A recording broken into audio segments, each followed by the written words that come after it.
தோல்ல பச்சை துண்டை போட்டுக்கிட்டு விவசாயி மாதிரி வேஷம் போட்டுட்டு இருக்கிற நார்மலான பர்சன்லாம் நான் கிடையாது அப்படின்னு சொல்லிட்டு பயங்கரமா அதிமுகவினுடைய பொதுச் செயலாளரான எடப்பாடி பழனிசாமி அவர்களை வேற லெவல்ல வச்சு செஞ்சுட்டாரு நம்ம ஸ்டாலின் முதலமைச்சர் அவர்கள்.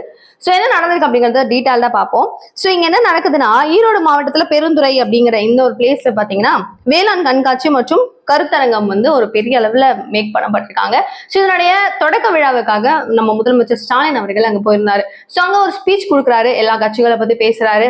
நான் தான் விவசாயிகளுக்கு ஒரு பிரச்சனை அப்படிங்கும் போது என்னுடைய கான்சென்ட்ரேஷன், என்னுடைய உரிமைகள் தான் முதல்ல இருக்கு. நான் உங்களுக்காக ஓடி எப்பவுமே ஃபர்ஸ்ட் நின்று இருக்கேன். அதிமுக ஆட்சி இருக்கும்போது அவங்க தோம்பாங்களே தவிர ஒரு வேலையும் அவங்க பண்ணது கிடையாது. உங்களை இழுத்தடிக்கிறதுல இருந்து எல்லாமே அவங்க பண்ணியிருக்காங்க. பட் நான் வந்ததுக்கு அப்புறம் எவ்வளவு விஷயங்கள் மாறி இருக்கு.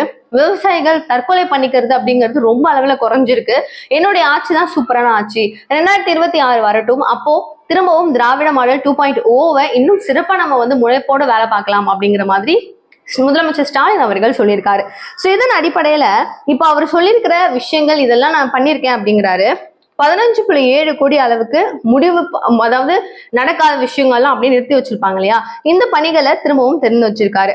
159.53 கோடி மதிப்பிலான 13 புதிய திட்ட பணிகள் எல்லாத்துக்குமே அடிக்கல் நாட்டியிருக்காரு. அண்ட் 25.41 கோடி, ஓகேவா, 25.41 கோடி மதிப்பிலான நலத்திட்ட உதவிகளை 4524 பயனாளிகளுக்கு கொடுத்திருக்காரு. ஸோ ஆக மொத்தம் இவ்வளோ பேருக்கு நான் பண்ணியிருக்கேன்.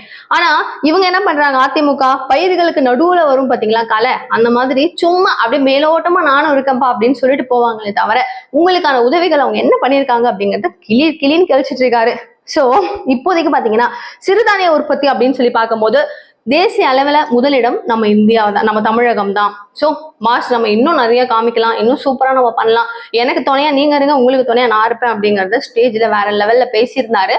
பட் இதெல்லாம் எந்த அளவுக்கு சாத்தியமா நடந்திருக்கு, ஒருத்தவங்களுக்கு பிடிக்கும், ஒருத்தவங்களுக்கு பிடிக்காது. ஸோ ஒருத்தவங்களுடைய விமர்சனங்கள் ஒரு மாதிரி இருக்கும். அதிமுக திமுக இவங்களுடைய ஆட்சிகள்ல உங்களுடைய வேளாண் துறைகள் இல்ல வேளாண், நம்மளோட ஃபேமிலி எல்லாருமே அக்ரிகல்ச்சர் சார்ந்து ஏதாவது ஒரு துறையில இருந்திருப்பாங்க. லைக் நம்மளுக்கு விவசாய நிலங்கள் இருக்கும் இல்லையா, அதுல நம்ம பயிரிடுறதோ ஏதோ ஒண்ணு இருக்கும்ல.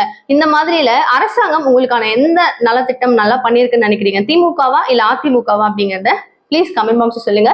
நிகழ்கால நிகழ்வுகள் கூட நீங்க தெரிஞ்சுக்கணும்னா சேனலை சப்ஸ்கிரைப் பண்ணிக்கோங்க. Thank you so much for watching. Bye.